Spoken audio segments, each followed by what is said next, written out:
नमस्कार, आप देख रहे हैं सम्राट न्यूज टीवी और मैं हूं आपके साथ हर्षिता कनौजिया।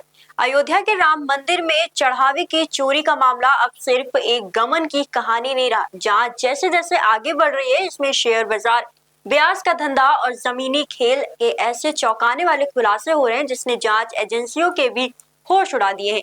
राम मंदिर के चढ़ावे से गायब की गई रकम को सिर्फ ऐशो आराम पर खर्च नहीं किया गया, बल्कि उसे और बढ़ाने का खेल खेला जा रहा था।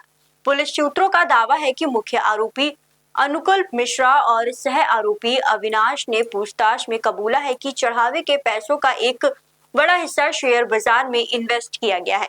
इतना ही नहीं, लाखों रुपए बाजार में ऊंचे ब्याज यानी सूद पर भी चढ़ाए गए हैं ताकि एक्स्ट्रा कमाई की जा सके। फिलहाल पुलिस इनके डीमैट खातों और बैंक स्टेटमेंट को खंगालने में जुटी हुई है। इस पूरे खेल में पैसों को छिपाने के लिए एक शातिर मनी ट्रेलर तैयार किया गया था। आरोपी सीधे अपने खातों में पैसे नहीं रखते थे। पहले ये रकम रिश्तेदारों और करीबियों के बैंक अकाउंट्स में भेजी जाती थी, फिर वहां से घुमाकर वापस आरोपियों के खातों में आती थी। इसी चालाकी को पकड़ते हुए जांच एजेंसियों ने अब तक 30 बैंक खातों को फ्रीज कर दिया है। इन खातों में खाताधारकों की लीगल इनकम से कहीं ज्यादा का लेन देन मिला है। पुलिस जब आरोपी अनुकल्प मिश्रा को लेकर उसके घर पहुंची तो तलाशी में कई अहम सुराग मिले। इससे पहले आरोपी लवकुश मिश्रा और करुणेश पांडे के घरों से भी भारी मात्रा में कैश, सोने के जेवर और कार बरामद हो चुकी है। चौंकाने वाली बात यह है कि अनुकल्प के घर से करीब 1 एकड़ जमीन के कागज मिले हैं।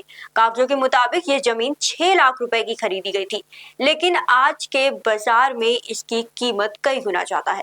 अब जांच इस बात की हो रही है कि इस जमीन को खरीदने का असली सोर्स क्या था। ये पूरा विवाद जून के पहले हफ्ते से शुरू हुआ था, जिसके बाद यूपी सरकार ने एसआईटी का गठन किया और 8 लोगों को गिरफ्तार किया गया। लेकिन अब इस जांच के घेरे में मंदिर का पास सिस्टम भी आ गया। आरोपी टिन्नू यादव पर आरोप है कि उसने प्रशासनिक चूक का फायदा उठाकर थोक के भाव पास जारी करवाए। इस खुलासे के बाद राम मंदिर ट्रस्ट ने बड़ा एक्शन लिया और चंपत राय और अनिल मिश्रा की डिजिटल आईडी को ब्लॉक कर दिया गया है और अब सारे अधिकार ट्रस्टी महंत धीरेन्द्र दास को सौंप दिया गया है। अब इन्हीं की नई डिजिटल आईडी से श्रद्धालुओं के पास जारी होंगे और असली खेल का फैसला 22 जुलाई को होने वाली ट्रस्ट की बड़ी बैठक होगी।